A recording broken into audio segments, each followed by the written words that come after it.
You ready? I mean, Here we are. who's ever ready? Yeah. Where are all my friends? You made me do this live on the podcast because I wanted to make sure I'm saying your last name right. And you had to do me like this, but it's honestly kind of fun. Bruce Wiegner.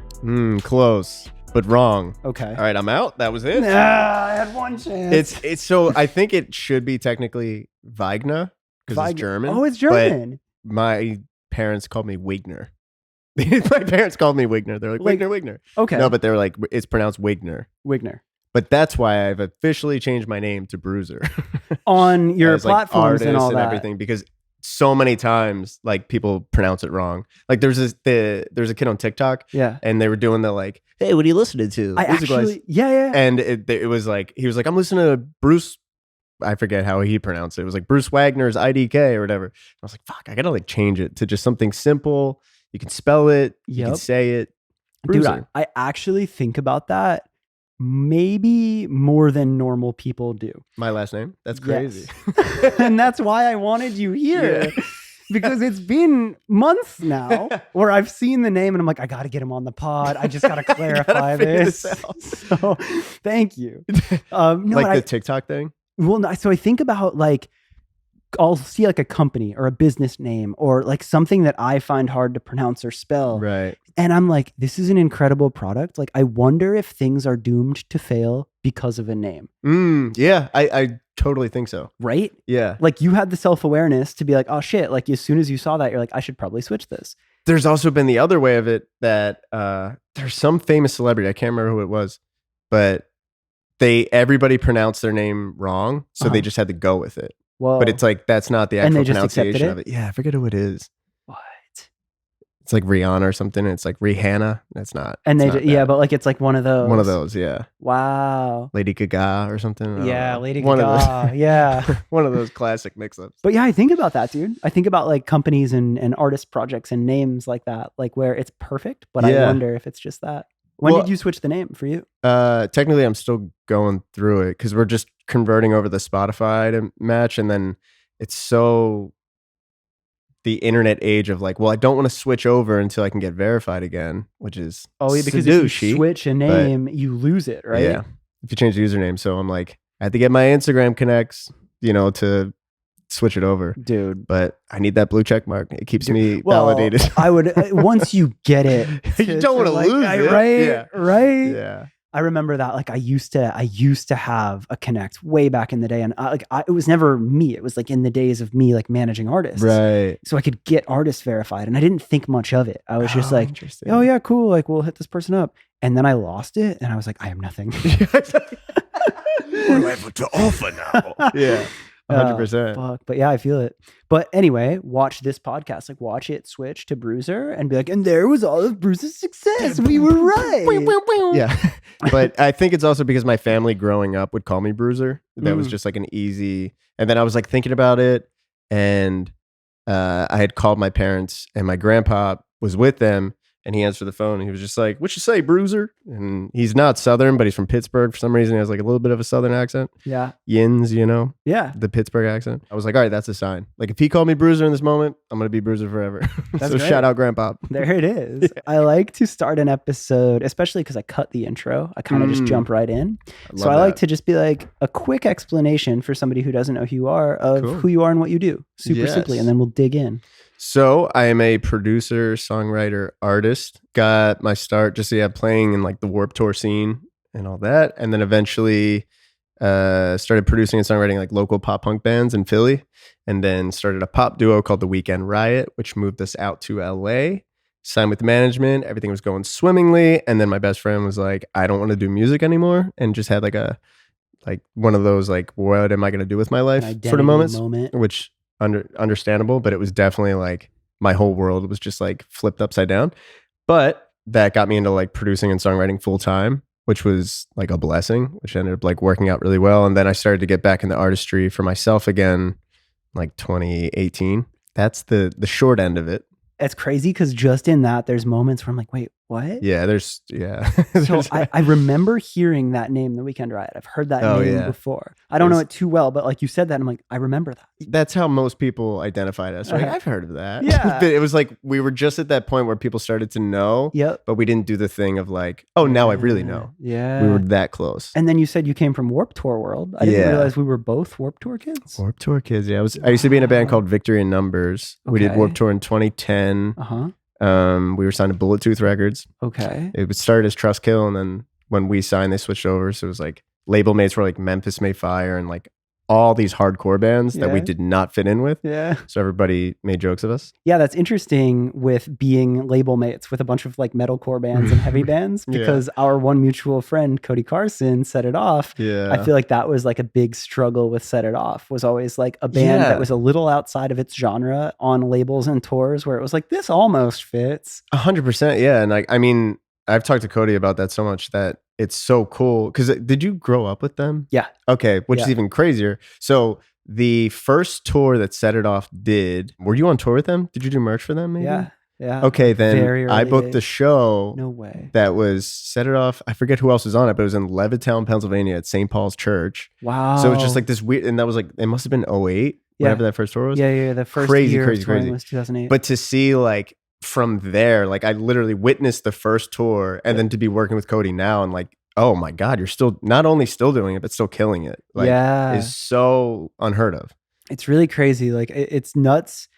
And I love moments like this of even us meeting, because it's crazy how many people came from a similar scene or just the same inspirations, right? Like Warped Tour itself was just a tour and isn't like the most groundbreaking thing, but that community and the fact that that was like the tentpole festival that every kid aligned with, like the community then of us being in LA, and it's like, wait, you're a Warped Tour kid? And all of a sudden you have this bond, and all of a sudden you instantly understand this whole different realm. It's that's fucking crazy. Especially with songwriting. Like being in Nashville, working on a country song with somebody, and then out of nowhere, it's like, oh yeah, like I was like in a Warped Tour band, you know? And they'd be like, oh, so was I. What band were you in? And they'd be like, oh my God, we played shows together, and had no idea. Like that shit happens all the time. It's so cool. I think the thing, well, two things. One, the Weekend Riot was pop. Like if you compared us to in Warped Tour, we'd be like, get the fuck out of here, you're too pop. Yeah. But then the industry, like the pop industry, would like when we would get pitched out and stuff, we'd be like, this is too Warped Tour. So we're like, what the fuck? Dude. Nowadays, it's so funny that it's like, that's like, oh, we're looking for that sound now. Right. It's like how much can change. Yeah. How much can the music industry reference Machine Gun Kelly in 21 and 2022? He's just the, we're looking for an MGK sound. Yeah. Like I can't tell you how many times I've seen that. Dude. On an email. So you now, I don't want to jump too far ahead because I'm really interested in like origin stories. But it's just origin. I'm really interested in villain stories. What's the worst thing you've ever done? Say it on the Oh my God. Say it on the count of 3. 1, 2, 3. I murdered a man. Wait, what? No. Oh shit. It's on the internet forever. Holy shit. No, like I'm really interested in origin stories. So like before we get to, because I want to hear about your success as a songwriter, because I think you've really transcended what some would be like the Warped Tour scene. Oh, yeah. But before even the Warped Tour scene, did you know that it was music? Like at what age, like where did you find your thing? Were you into a different thing, or like was it always just music? I'm always fascinated to hear where people find their thing. It was music. I just didn't really know it. Like it was like I fought it forever. It was like I did piano when I was like 8, and then it wasn't until I was 12 years old. I was at my friend's house and he had a drum set and an electric guitar, and I'm watching him play electric guitar and I'm like, whoa, that's awesome. And I go to pick it up and it sounded like shit. I was like, oh, this is fucking hard. So then I went to the drums and I was like, well, I can make didn't kind of beat, easy, whatever. Yeah. I was like, that's easy. So then I started taking lessons, and that changed my life. My first guitar teacher, who literally probably, if I hadn't had this moment, I'd probably be a different person. It's kind of crazy, but he just taught me a basic blues riff, like do do do do do do do do do whatever. I went home, and I'm a procrastinator, so I didn't practice all week. I just kept learning my Green Day riffs or whatever. And then the night before, I was like, fuck, I was supposed to like do that scale thing. Forgot the rhythm of it. So I come back in and I play for him, and I'm playing like, I played it super funk, like ding, ding, ding, ding, ding, ding, ding, ding, like almost like play that funky music. Yeah. And he was like, you played that wrong. Or no, he said, you played that differently than I taught you. And I was like, about to be like, oh, I'm going to get scolded for that. And he was like, never forget that you made that your own. And it was like the coolest thing ever. Chris Shepard, shout out Chris Shepard, when I was 12 years old, just told me like that feeling of like, I got so much joy of being like, I'm unique. And I think that's where I got the spark for like wanting to find out how to be unique and like stick out in different ways. That like was the coolest moment for me. What you just said there is another thing that I think about so often, of like those moments that are probably nothing to the people that say them, right? For him, that was just another thing he said, right? Like he probably said it. He could have said it 5 times that day. Right. And inspired 5 But kids. who knows? Like, would that have hit that other person? But it was just exactly what you needed to hear. Yeah. I think about those moments, and then I think about the step further of now like a responsibility when I see like a young, talented person to encourage the fuck out of them or be so real about that. Because who knows, like if you're seeing that little moment in somebody, that could be your moment. Right? Exactly. Oh my God. I think about it so much. Dude, it's so cool. Yeah. And I think there were a lot of those little things. And now that I'm thinking about it, I'm big on like, just give me like a little bit of like, I just need to know I have enough or like have what it takes to do the next thing. The sign, like a little sign. Yeah, somebody just to give me the nudge, like you got the approval, like you're good. Yep. You can do this. Yep. So like he kind of showed me the ropes on like basic guitar stuff, how to write a song on guitar and like little things like that. That eventually when I was in high school and I started being in a band, then I became the perfectionist guy, which I think Cody from Set It Off and I share in common too, where it's like we put so much pressure on like it's got to be so good, but when you're in high school, everyone's like, we should be in a band to get chicks or you know to be cool. Yeah, it's just a cool thing to do. I was like, yeah, but like we could do this. You know, we could play Warped Tour. Yeah. And everyone's like, we're fucking 14, relax. But I would go to these shows, and I was so lucky that I grew up around. You know, I would go to local shows. The local band was Valencia. The local band was like bands that would end up going on tour at the starting line. So I got to be there and watch these bands that would like change my life. And then I would listen to the guitar amps to be like, my God, the tone sounds good in the room. Yeah. And it taught me like, oh, so it's not just about miking it up. It's not just about like, you have to sound good in this atmosphere in like a VFW hall. And if you can sound good in like that, you're going to sound great everywhere. So you really like, that's another common theme with this podcast that I've noticed is a lot of times you find like the one person from the band that was the most serious or the person that was like so in it. And it sounds like that was you. Like everyone was playing their instrument and writing songs, but then you were like, what about the tone and figuring out rooms and like going that step further. Yeah. And it took a while to realize like, and I still can struggle with that it's like, you can put pressure on things and ruin it. You know, it's like you can put enough pressure to be like, let's be really good and then enjoy the show. Or you can be like, let's put too much pressure on it and ruin it. And like not, and then it gets rid of the fun. So it's like the life lessons you learn from going like, I'm huge on stand-up comedy. Oh and my God. Like it's my favorite thing. And it's like, it's such a parallel to the music industry. So I love listening to stand-ups talk about how they work their sets out and like how they build their, you know, and how they write for their jokes. But I find with stand-ups that they will like, really grind and they'll spend weeks and months working on the same set over and over and over until it's time to film the special or until it's time to do the headline show. Now it's time to enjoy it. We did the work. Now it's up to whatever's going to happen. Same thing with like actors talk about a lot too, where when I started to feel that way, it's like, okay, let's use practice as like, we're going to be, you know, blood, sweat, and tears over this stuff. Yeah. Let's care about the little details that don't matter. Yep. So that if it happens on show day, cool. If not, we know it like the back of our hand. And like, that's kind of always been my way of approaching it. But that's really cool. I like that you draw that parallel. And it's funny, like, I don't know if there's a parallel here, but like a side note of, I, as a spectator, love a little moment of Los Angeles of going to live comedy and you can see that that's their practice. Oh, for sure. At the small clubs or the random things you go to, you're like, this is them practicing. Like you can't go into a studio space and just play guitar a ton. You need to say it in front of people. Yeah, and this is the test audience. Yeah. And it's like, if a joke doesn't hit, it's extra special to me because I'm like, what an honor that I got to see them practicing for the real thing. It's fucking cool. I love stand-up as well. It's the interesting thing with music is like, it's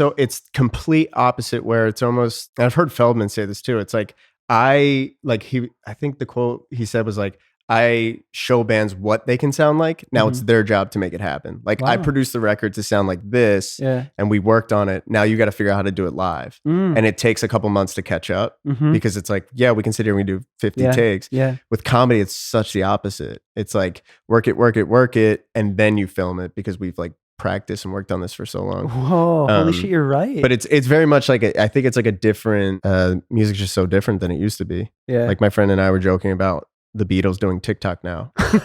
And like, it's just like, that's such a funny concept of them being like, oh, we wrote the song Eleanor Rigby. And then it's just like, if you give it enough likes, the label will let us put it out. You know, like kind of shit. And it's just like, well, like maybe we wouldn't have gotten such good songs. Or they're like teasing it in the background. Like it's just like the riff, like it's like a super famous riff, and it's just like them like vlogging, walking on like a hike, and you like hear the song playing, and you're like, please, what's that song? Beatles, put it out. Oh, Blackbird. Oh my god, you'll never make it. Okay. Like that's what do you think? Like, do you embrace that, or do you accept it as like a necessary evil? Like I think a lot about TikTok, and I think it comes up, but really it's just replace that with any current trend in like industry, right? Like it'll be something else afterwards. But like, do you embrace that, or what's your like approach on current day music? I embrace it, but as you and I both know, we've seen so many waves of MySpace, and I mean, even back to like Pure Volume days, like that stuff can only do so much. It's like even like talk about comedy, like Dane Cook got his whole career from MySpace. Like he just like grinded on it. And like that was so many bands that I was in. Like that's how we got our fan base. It was just like you're constantly adding friends and messaging and doing that. And so it's great, but I think there's people are putting all their eggs in that basket. And I think we're in this like crazy shift, just in my opinion. But we're in this crazy shift in the music industry right now where labels aren't sure what to do. And there's like I don't know anything about NFTs, but I have so many songwriter and producer friends who are like, I'm working on this NFT. And I'm like, what does that even mean? Like you're putting out an NFT? But there's so many different ways of making money now that it like, I don't know. It's so fascinating to me because I think it's so cool that people can from their room become famous. But also there's so much more to that. And I think people are trying to get the big numbers. This is what people want from me. And they put that out instead of being like, what do I have to say? And like because it's like, if you write a song that you're like, this is such a stupid song, but I know it'll do really well. Well, then you got to play that song for the rest of your life. And it's like, you can do that. Like there's some people that are just like, no, I just want to like, this is fun for me. And that's great. But I think if you're not being authentic to yourself, hoping that like I've seen a lot of bands do it where they're like, we're going to get big for this sound and then we're going to change our name. We're going to change the genre up and make it cool. And they lose like everybody. Because it's like, well, that's not what it's like going to an Italian restaurant. They're like, actually, we're a fucking Walmart now. And be like, that's not why we're here. You know, I don't know. That's just like my philosophy on it. But I'm always like, whatever works for people, like do your thing. You know, you said one thing there that like every now and then I'll like get so caught, like I'll hear something and I'll get lost and I'm like, oh fuck, like it like really hits me. Shit. And it was that like, what do people want me to say versus what do I actually want to say, right? Yeah, it's tough. Like you'll hear a lot of people talk about kind of like finding their stride and like when they finally did the thing, it worked. But like, it's weird because nowadays it's almost like you feel a pressure to do what you think is the way to success, right? People will get on TikTok and they will do things and it's like, is that you at all? And it can be a very subtle shift, but it's just being yourself or saying what you want to say on a platform. I think like I can feel that. And it's like, maybe it's a little intangible, but like when friends do it and when I watch artists or any creators do it, when they finally say what the fuck they want to say and they're just being real and it's not the, hey guys, you feel it. And I think to take that a step further, it's the craziest, hardest, most discouraging part when you get to that spot in your career and it doesn't instantly work. Because it's so vulnerable. And then you have to keep going without the success. Fuck. That I think, and I mean, I'll just keep referencing Set It Off because it's a perfect example of a band that has evolved their sound, like worked through stuff. And I think aesthetically, sonically, like everything with Elsewhere by Set It Off, I think is so unique and cool. Yeah. And it's like, it is set it off, but it's just like this thing that they were able to evolve that had they given up 5 years ago because a label deal didn't happen or something, they wouldn't be where they're at. Yeah. But it was like being able to like put your head down and just like keep grinding. Like I think the hardest part is just believing in yourself. Dude. Because if you can believe in yourself and believe that like it's just a matter of time, that's all the successful people. Like stand-ups, I'm going to keep referencing that too. Yeah. 10, 15 years before they get their break. Yeah. And it's like, well, I was doing clubs, I was doing this, but nothing was working. And then one day Jerry Seinfeld walked in and was like, you're great. I'm going to introduce you to so-and-so. Yeah. Right place, right time, you know? Are you familiar with like the 10,000 hours concept? Yeah. Gladwell and all that? Yeah. I think about that as well. Like you kind of have to like put that time in and maybe not suck, but like perfect it. Yeah. Because then when that Seinfeld moment comes, you are actually good enough. And then the other thing I've been like, it's really hard to do, but I've been really trying to is like kind of make it like woo woo about this, but like let the universe kind of guide you too. So that like if be open-minded, like have a path, like be like, this is where I'm headed right now, but also be open to things that are happening around you. Like next thing you know, you're like, oh, I didn't realize like maybe I was meant to do, you know, more songwriting than producing, or maybe I was supposed to be more of a producer than a songwriter. At least right now, let me try that. Dipping your toes in different waters like can help so much with like growth and like figuring out what you actually want to do. I am such a firm believer of that, but it's so much easier said than done because I'm awful at it. Right. Well, because it's like when you're in your own shoes and you are as a person, it's very hard to be aware on a daily level or a weekly level or a yearly level, what is and isn't working and what those little signs are of the little tweaks. Right. Yeah. Yeah. But I think you're so right. And I think like, I'm curious, and maybe this is the perfect tie-in back to your progression. So you did the band thing and you had some amount of success, got signed to a label, moved to LA, probably had a moment where you could have forced it, but then leaned further into the songwriter side. Yeah. Is that an example of that? Kind of, yeah. I think it was, there were so many different times because those are like two different instances. It was like Victory Numbers got signed, then that fell apart. Then I started a pop punk band. We got somewhere, fell apart. And then the pop duo was like the furthest thing that we got along with. And like we got to work with some, like the reason we even really started was Ace Enders. So he was like my first mentor and was like, I'm going to teach you everything about pop songwriting, pop production. And then we had Johnny Minardi helping us out and like pitching along and stuff. And he was getting the feedback. Like, it's a little too pop punk. Like, we're not really vibing with this, which is so funny, especially considering where Minardi's at now with all the pop punk stuff. But it was at that moment, it was like, we still had Ace and all these people being like, no, but you just do it independently. Like, who cares? Yeah. And that I'm so grateful for that whole experience because of A, not getting signed, B, learning how to build an audience organically. Yeah. We did the YouTube grind, learning the lesson of like, talk about like finding your own thing. Ace really pushed us. Like we did our first cover ever was like Ariana Grande featuring Iggy Azalea, like whenever that was, 2014. And we went in and we played it acoustically and ukulele and two of us singing to Ace. And he was like, let's just record it right now. And we're like, oh, okay, let's get the mics out. He's like, no, let's go out back, film it one take. And it was just like such a genius idea that it was like, oh yeah, let's strip away all the smoke and mirrors. If we're flat, if we're pitchy, if something mess up, that's it. Like there's no do-overs. We started posting once a week on YouTube. And that was like our thing. It was like, if you like this style of our cover, you're going to like our originals because this is who we are. Yeah. And I think a lot of cover artists, especially on like TikTok and stuff, it's like you have to be careful about it because if you make it too much like the artist, it's like the classic, like, why don't I just listen to Charlie Puth then? Right. You know, like, why am I listening to someone that sounds just like him? Or you do a cover and that's way bigger than anything else you did because people only want to hear that. Yeah. And we learned that really quick. It was like one video would do like 100,000 views of like a 21 Pilots cover. And we put out a music video that does 1,500 views. Fuck.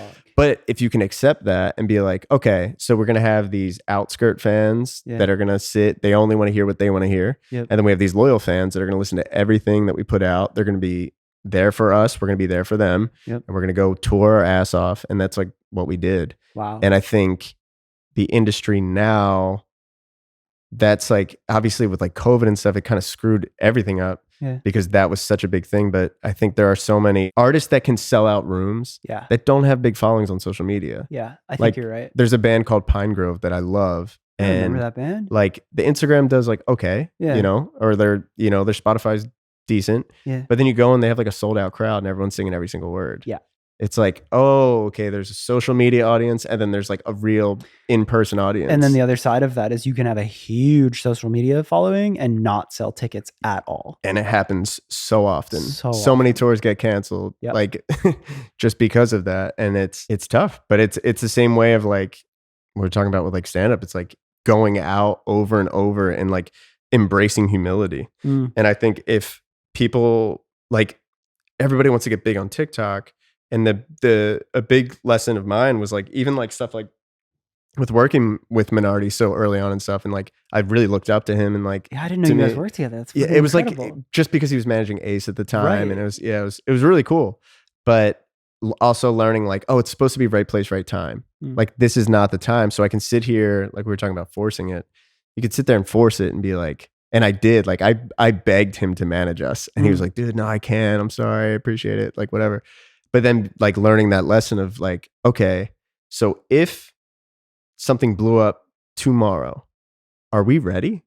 And like that's a hard pill to swallow. Yeah. Because everybody wants that viral TikTok, but it's like it happened with a song of mine. Like a song started to blow up. It was in this YouTuber's video, and we made a deal that I would not monetize video at all, but he would shout me out. Yep. Ended up posting like the end title card was the music video. Yeah. It started Sick. like getting on Shazam charts and things. Labels started reaching out, but Yeah. I wasn't ready. Whoa. And this was like a couple of years ago. And so I'm taking calls and they're like, you know, who's your team? What's going on? And I was like, I'm figuring it out. And they're like, Right. okay, we'll call us when you figure it out. Oh shit. So it's almost like that. You got to be ready too. Yeah. And I think there's like beauty in the fact that if people aren't like, if you're not getting 1,000 or 1,000,000 views on your TikToks, there's beauty in that. Like you don't have an audience judging you. Yeah. Like, and I think people are like, I want people to look so bad. It's like, but you get to evolve and grow. So by the time something clicks, you're like, oh, I figured it out. Now I'm ready. Yeah. And 9 times out of 10, that's like when everything kind of connects for people. That's so crazy. And it's really cool. Like I think it's something that I talk about so much on this podcast, but I think the reason I do is because I think we kind of need to hear it a lot to remind ourselves. Like when you're Yeah. chasing any type of creative thing you're doing, it's such a risk. Oh yeah. Like you don't have the insurance of a 9-to-5 job and you don't have Yeah. these things. So it's like 1 week you'll be like, I am fucking killing it. And then Yep. the next you're like, what am I doing? Yeah. So like hearing that everyone goes through it, I'm everyone fucking not process- now. Right? Yeah. So it's like, I think that I find great value in that. And I don't think that will ever get old to me Oh, talking no, to not at people all. about their take on And- things like this because it's Yeah. so fucking real. Yeah. And I'm saying it as like reminding myself. Right, Because I forget right. all the time. Yeah. It's so like I can give the best advice. I can never take it. Yeah. Because like the moment I'm in that situation, it's like, fuck, what do I do now? Right. Yeah. But I think there's also, that's again why it's such a better lesson and it's such a unique way to learn is by telling a story. Like Yeah. your come up story and your story that led you here is what it is. And every bit of it has taught you some amount of it. And I think that Yeah. like you learn more when you hear real examples. And it's not just like 10,000 hours and like you don't have an audience to get Yeah. better. You're like, fuck you. Yeah. But then it's like, no, like literally I had a band and I did everything. I poured my heart and soul into it and it wasn't it. Yep. But now here I am and I figured something else out. Like it just Yeah. hits different. Like this is like, I don't mean to be depressing or sad, but this is a sad reality. There are so many TikTokers or musicians on TikTok that are 17, 18, 19 years old, top of the world. Yeah. And in 2-3 years, they're not going to be. And then you're 22 and you're going, I used to be huge. And now I got to figure out who the fuck I am. That to me, it's like, if you're at this point where you're struggling and you're seeing these kids of your same age and wishing you were that, really embrace the time that you have to like figure out, like, am I good internally, which is like super hard to do. It took me until I'm 33 now. It took me the past 2 years to finally figure it out. No shit. But it like, if I could give my younger self any advice, it would be like slow the brakes and enjoy what's happening because your Yeah. 20s are going to fly by Yeah. and you're going to wish you would have like took that time to go see those friends or take that trip or whatever, you know? Bro, you're talking about getting woo woo. Like you said, slow Yeah. things down. And like I literally on my vision board, I have a note that says enjoy the process. Yes, Because dude, I love that. constantly need to be reminded of that. Yeah. It's like you are like exactly where you need to be in that moment. Yeah. So it's like wherever hard, you are, dude. be it 18, 25, 33, enjoy the process. Because dude, you're going to look back at 40 and be like, fuck 33. Like I wish I had like it's, yeah. I hate being that self-aware and still not being able to. I know. But I need to read it every day. And and I don't know. I mean, getting off social media for a certain amount of hours a day has helped my mental health immensely. Really? Like even when I'm like waiting in line, or if I'm at a coffee shop and I'm waiting for my order, or I'm waiting to get through TSA or whatever it is, I won't look at my phone. I want to be aware. I look at my surroundings, and it was like this thing that I started doing, like where I'll like be like, oh, the tree is green. Oh, you know, that dude's shirt says this. I'm like, oh, that's interesting. Like just being aware, because then there's so many moments when I think back, I'm like, I have no recollection of that. Right. Because half of the time I was doing this, just like looking at my phone, looking up, and I'm like, there's no memory there. Like I didn't make it a visual thing. And then you end up being more in the moment, and you end up being like more at peace. Yeah. So then like, it's just like allowing phone to be more of like, that's a luxury. Let's not let that be like, we're anxious, let's look at the phone. Yeah. I'm like always about like trying to like force myself into uncomfortability. No, I like that a lot. Like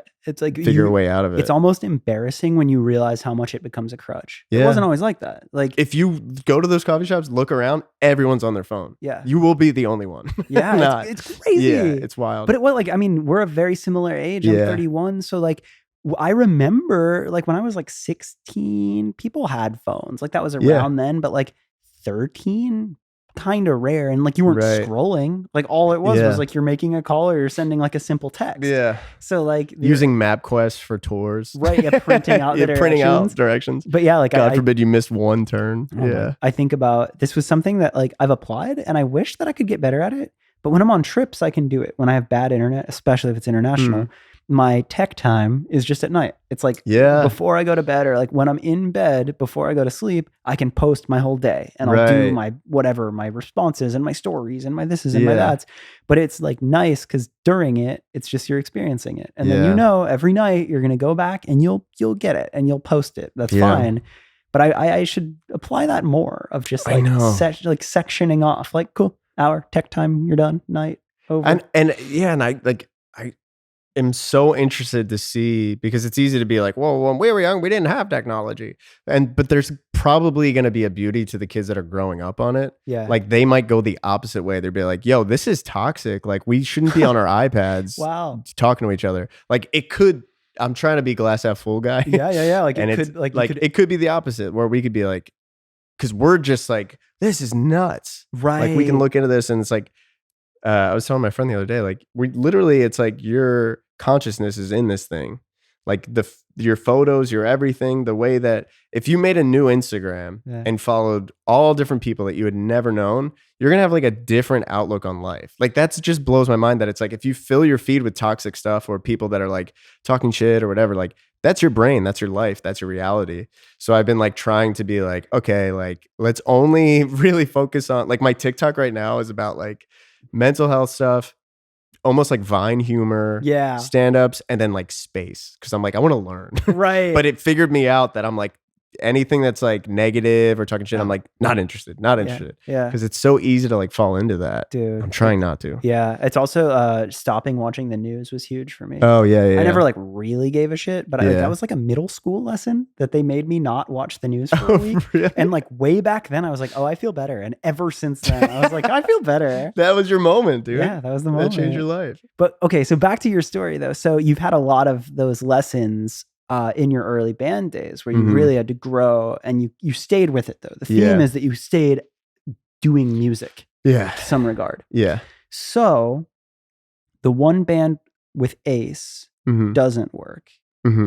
You then start the next band. No, the one with Ace was the one that got us out here. Oh, my bad. Yeah. Okay. So that's what my bandmate Johnny quit, was when I was like, my manager at the time was like, all right, well, you're a producer songwriter now. Let's go for it. So I was like, okay. Like, so that was him saying, like, putting that there. Yeah. Okay. He's like, we already do the demos. You've already been recording these other bands. Like now you just got to figure out how to be a pop producer. And I was like, oh, like thinking like, pop's easy, we'll figure this out. And then you get into the thick of it and you're like, oh, this is fucking hard. Wow. Because it's like with pop punk and bands, it's not easier, but there's definitely a formula to it. Yeah. And people think there's a formula to pop, but it's like to keep it fresh and unique and stick out.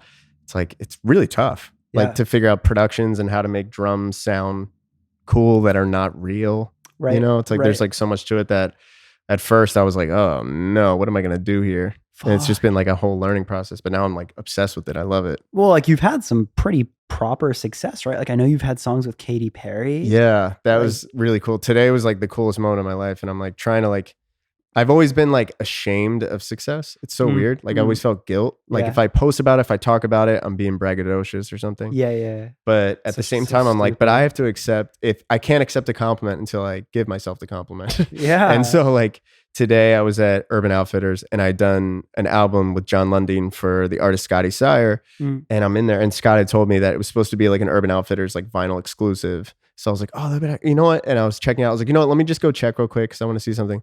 And I go over to look at it. And not only is Scott's vinyl there, but the Pokemon 25th anniversary vinyl's there, which has the Katy Perry song that I did on it. So I was like, wait, this is the coolest fucking moment of my life. Like, how cool is, like, imagine telling your younger self that, like, you'd have not one, but 2 vinyls here that you've worked on with, like, some really awesome artists. So that was, like, the coolest thing. Dude, fuck ever. yeah. And I'm glad that you acknowledged that because I feel you. It's hard to. It's like, even right now, I'm like, should they edit it out? Yeah, no, fuck that. And like also too, I love having a podcast where I as the host am like fucking sweet brag, fucking do it. Fucking say every song, every name you've written with. Yeah. It's easier, right? Alrighty, well, if you're asking. Holy shit. But yeah, like that happened. That was like the biggest wake up to me because it was like a whole long process of like, okay, yeah, you know, they love the song. They want to rework some stuff. They're actually going to bring John Bellion in, who's like my favorite artist and songwriter and producer. So I was like, what the fuck? John's getting on it. So then we're getting vocals from, you know, John reworking stuff. And then I had to rework the production and then Monsters and Strangers. And this producer German jumped on it who like, I'm obsessed with their production. So I was like imposter syndrome to the nth degree. And then it was like, I shit you not, the song came out. And I was like, my first thought was, now what? And I was like, the lead up to that was so exciting because it was like, oh, this is going to change my life. Like, yeah. And then it happens and you're like, and it's not though. Right. Like it didn't do anything. Whoa. I mean, it did a lot, but internally it was like, okay, that's like all external. You feel the same. And it was like another wake up call for me to like, yep, you got to work on your shit and like figure out what it's going to be. And I think I've talked to so many producers or creatives in general that are like, they just put their head down and they grind so hard and they never take a moment to celebrate or acknowledge their success. Yeah. Thinking that didn't do it, but the next thing will. And next thing you know, you're 50 years old going like, what the fuck happened to my life? Yeah. And I don't want to be that guy. Wow. I want to be like, I'd rather have a bit of success and like a lot of like family time or whatever it is, friend time that will mean, to me personally, that means so much more. Yeah. And for some people, it means more to them to just be in the studio grinding. Right. But in the past like 2 months, I've like really taken a step back to be like, what are we doing here? Yeah. And like realizing like if I keep grinding at it and just keep my head down, like that's not what I'm supposed to do. Do you think that perspective, do you think that you had to get to a level of success before you could get there? Because I struggle with that concept as well. Like, is it a privileged stance to say that? Oh, 100%. You think so? Yeah. Yeah. And it's like, that's the guilt too, because I'm like, you know, I can sit here and give advice to people like, you got to take a step back and like, and people are like, fuck you. Like, I need to work. Right. Like, I need this money. I need this and whatever. Yeah. And not to say that I don't, like I did, I just had to do it differently. So it's like, all right, now I'm going to switch to like mixing live sessions, you know, just to be like a little bit different. This way I don't have to be writing songs and like draining my brain, trying to come up with a concept that, you know, like doing that. You're like, we're selling air for a living, you know, coming up with shit every single day. Was just too much for me. But well, because like for me, like I say that in a way of actual like admiration and respect for getting to a point. And it's like people, I mean, fuck bro, like you've had so many years to master your craft and do this. So as much as there might be imposter syndrome, I don't think that goes away with people that do what they do. But it's like, it's interesting that I hear that from people because it's like almost, again, not letting yourself have the thing that you created. But I mean, you do have the awareness to like take a step back and enjoy it. But it's like, cool, you do all this work and work so hard. And then you finally get to this point where you're like, oh shit, I'm allowed to take a step back. Yeah. But you have to remind yourself so hard. Yeah. Because you put everything into it. Yeah. But then the young you would hate you because the young you didn't have it like that to be able to do that. 100%. Where is that balance? I forget what actor was talking about it, but they were saying like, imagine going back to your younger self and being like, I did this movie, and imagine your younger self going like, how much did it make at the box office? It never would. It would just be like, you were in a movie, like that's it, like bottom line.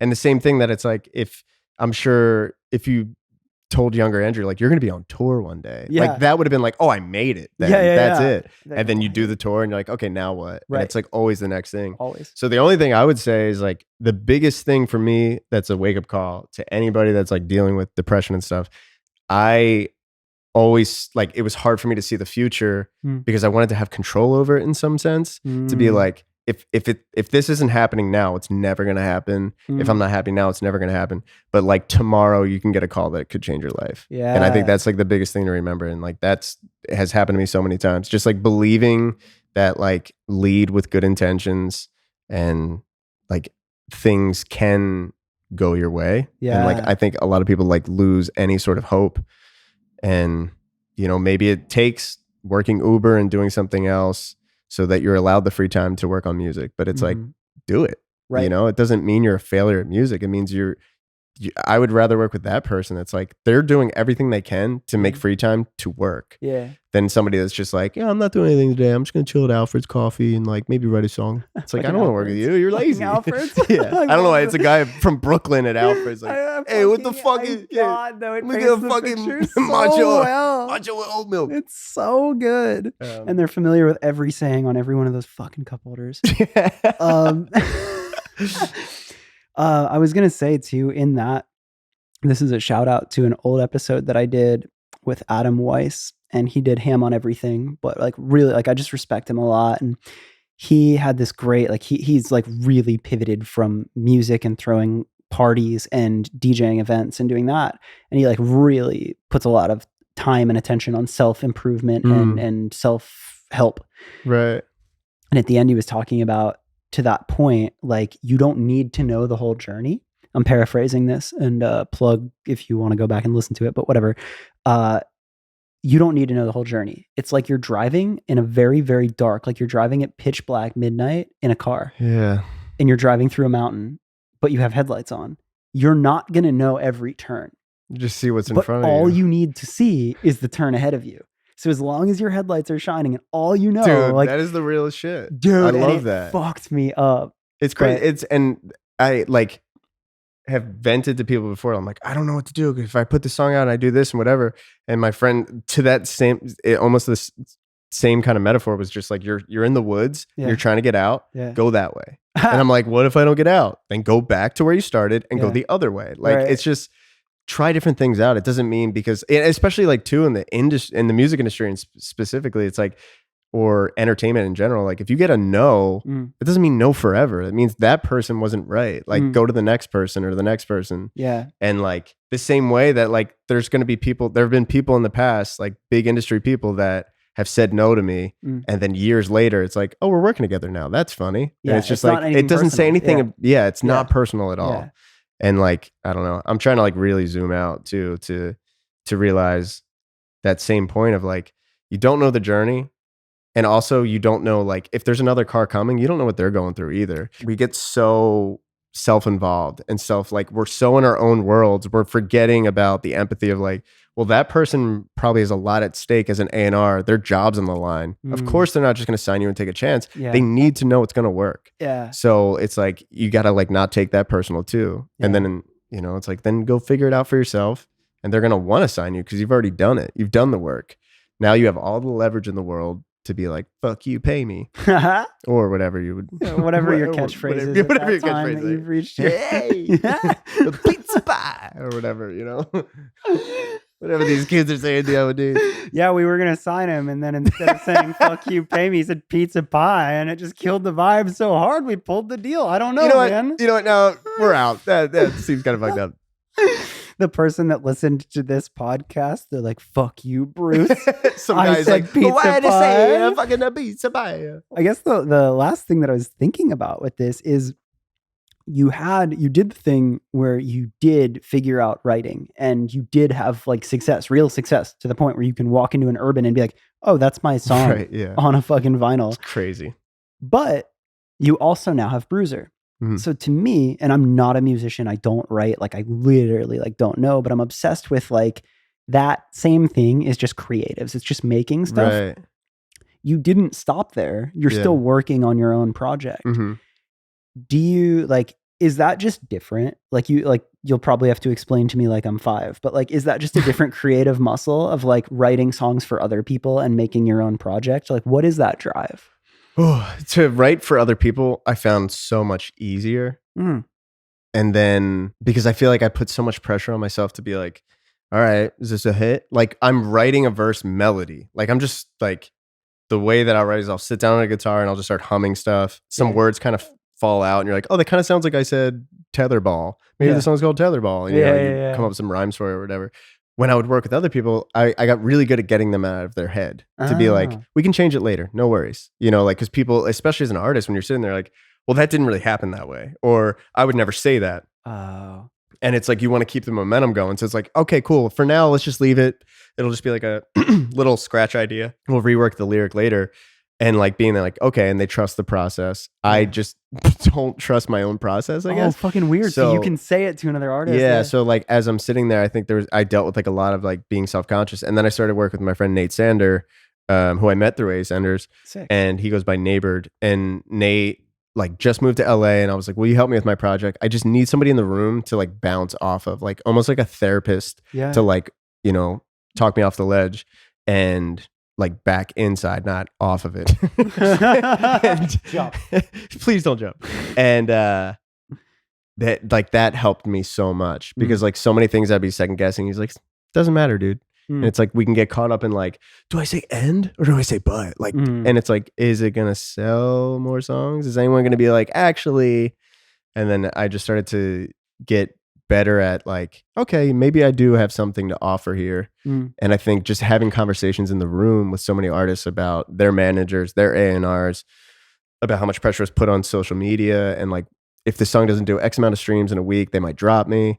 So I take that into my own writing sessions alone. That I'm like, I'm independent, but I'm scared. Whoa. Like, what if this doesn't do what I want it to do? Yeah. Because I'm pouring my heart out. Like, if you don't like it, you don't like me. Whoa. And that's part of the reason why I wanted to come up with like an artist name. Whoa. Because I was like, at least this way, it's like, well, Bruiser's the guy over there. Yeah. I'm Bruce. I don't fucking like know me. that guy. I don't know him. Good looking dude. I mean, come on. And then I was writing a lot of like breakup songs and relationship stuff. This whole EP is just about, I mean, there's a little bit of breakup talk, but it's mainly just my relationship with myself. It's called Inner Monologue of a People Pleaser. And literally just this narrative. The first song is like really dark, but it has like an uplifting end, but it's just talking about, you know, having the idea of like, what if I'm not around anymore? And just like having that song like go to the edge of like, and the video is the visual of it. It's like me walking to a ledge and just kind of talking myself off of it to be like, no, like, you know what? Cool. We're all fucked up. Like it's going to be okay. And that's how the EP starts. Wow. And then it ends with a conversation with my younger self. So I wanted to have like, I don't know. I'm so proud of it. And it's the first time that I've like, if it does 1,000 streams, does 1,000,000 streams, like I love it. Right. So like, no matter what, it means a lot to me. Yeah. I get excited to show people, which cool. I've always been like, you don't need to listen to it. It's all good. Like always with my past stuff. Yeah. This is the first time that I'm like, no, like this is my story. Like it's like, my friend saw me play a couple songs live and he's like, oh, I understand you as a person now. Holy fuck. He's like, I've gotten closer to you from like listening to that, which was probably cried more after that comment than like anything else. Just cause like, if like anybody can connect with something you're saying, that means a lot, especially when it's your story. Yeah. Well, like even you, like I haven't heard any of it, but you just explaining that to me is relatable, right? Like your explanation of what that album is and how you set it up is something that instantly right now I'm like, holy fuck. Oh, like cool. That feeling of like, oh my God, you're at the ledge. And then the concept of like, you stepped off of it. And then this album takes you through this journey. And then it's this conversation with your younger self. after you've come off this ledge. Yeah. And like, that's really cool to me. So I think also too, I mean, who knows? Like literally we don't know what happens. The album's not out yet, but like to that point of not valuing the numbers on it and just like saying what you actually want to say. Right. It sounds like a moment of you doing that. Yeah. And I respect the fuck out of that. Thanks, bro. I appreciate it. Yeah. The interesting thing was like, so People Pleaser, the single just came out and the streams are not doing what the other two did because they came out the end of last year. And I can't explain it, but I've been telling people like, it's just a different response in the best way. It's like all the other two, it was like more like fan reaction. And then this one felt more like I was having like industry people reach out of the blue to be like, hey, actually, like this is dope. Like keep doing what you're doing. Like kind of like just like that little acknowledgement. And I was like, well, the stream's doing this, but this means more. Like encouragement. Yeah. Like, okay, so let's just something's working. Like let's just keep leaning in on it. I feel you on that. And just like figuring it out, you know? Yeah, because there'll be like podcasts that get like mad downloads, and it's an episode like I'm typically pretty proud and stoked on every episode, but like there'll be an episode where I'm like, oh, like cool, like yeah, rad, whatever. Right. Did a lot of downloads, and then there's a couple where I'm like, I felt really like this was something meaningful, and I talked to somebody special, and they shared something real, and when I hear my friends that I really respect, people in the industry, or just like people that like know me or understand the thing, and you hear that on those, it hits different. Yeah. And I don't care. Like, so I completely, as much as I'm not an artist, that sentiment, I completely understand. It's so weird. Yeah. It's so interesting. Yeah. I don't know. I think like we were talking about like the blue check mark and the streams and stuff, like those you have to do because it's like, those are easy talking points to get you in the room. Yeah. Cause it's like, that's the hardest part. Just if you can get the talking points, then you show up, because some of those people that have those huge hits that you get in the room with, you're like, oh, we don't vibe. Like, I don't like working with you. Yeah. But it's like, had I not had this stuff, I wouldn't know who I could be in the room with to work with. I don't know. It's really interesting. I know, it is weird. It's like this weird relationship with validation. It's weird. Dude. But I like the self-awareness. I like that, like, because I think that if you're too cool and completely above it, you're kind of shorting yourself opportunities. Yeah. Like the day and age is like, you kind of have to play the game. Yeah. But to play the game, but also understand that time it's a game. and place too. Yeah.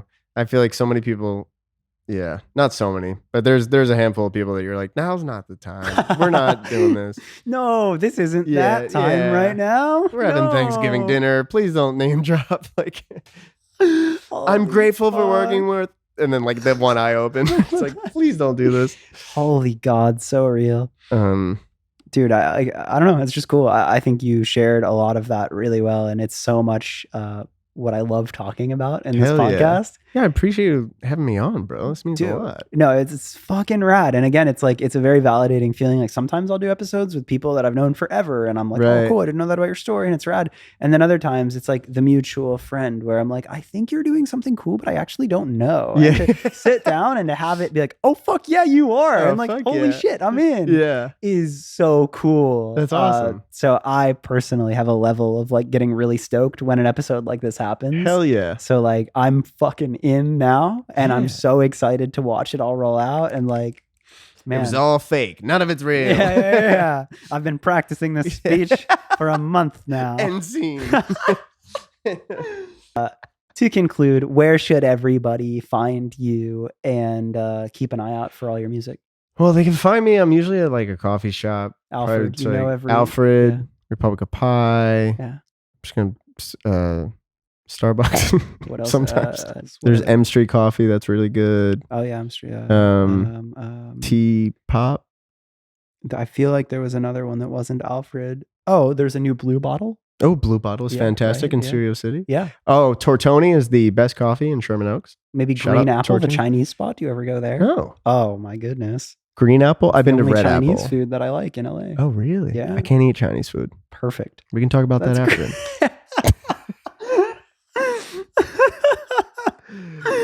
Everyone tuned out by now. Yeah, it's so all they'll good. find you there. They can find me at our hyper regional Los Angeles, North Hollywood spots. After we talk about our favorite, the Alfred on Ventura Place. So LA. Oh my God. You can find me right now at the current moment, BruceWiegner.com.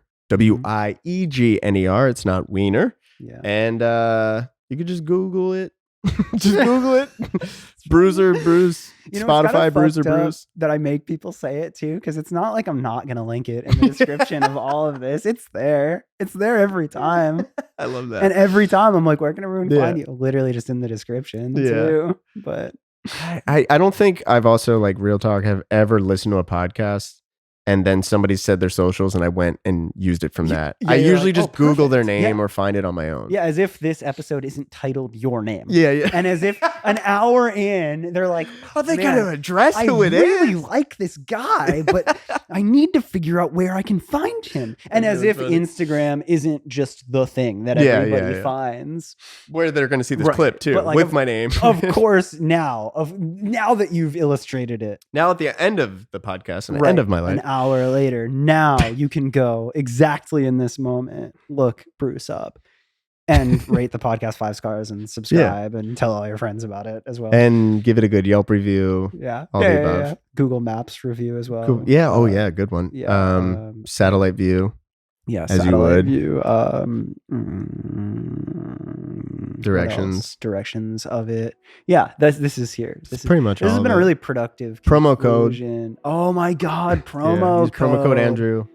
On my promo code, my website. Where are all my friends? Brought to you by the Talk It Off podcast. There you go. Shout out. Yep. And we'll switch to the Talk It Off podcast.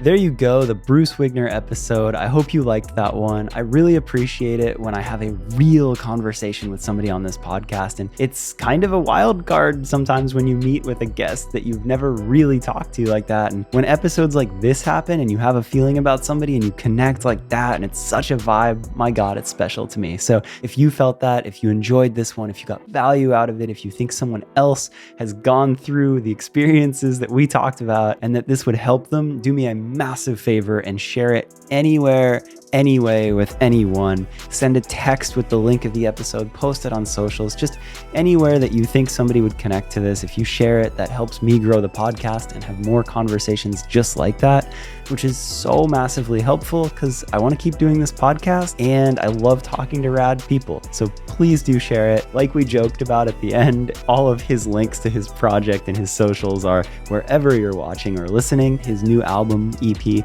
is coming out probably around the time that this came out. So make sure to check that out and follow him. I'm really excited for him and I like to watch artists who put genuine care into their projects get rewarded. So check that out. Outside of that, definitely hit me up and let me know in general guests you want to hear from, but also just the flow and vibe of the podcast. I really have kind of started to expand a little bit outside of music, and there's always this reoccurring theme of chasing some kind of dream and personal improvement, but I want to know what helps you the most, what stands out the most to you with the podcast, maybe what I could cut out. I don't know, just feedback in general. I always want to perfect this product, and the best way to do that is to talk to the people who are listening. Hit me up on Instagram, Andrew_FTW. Send me a DM. That's probably the best way to stay in touch.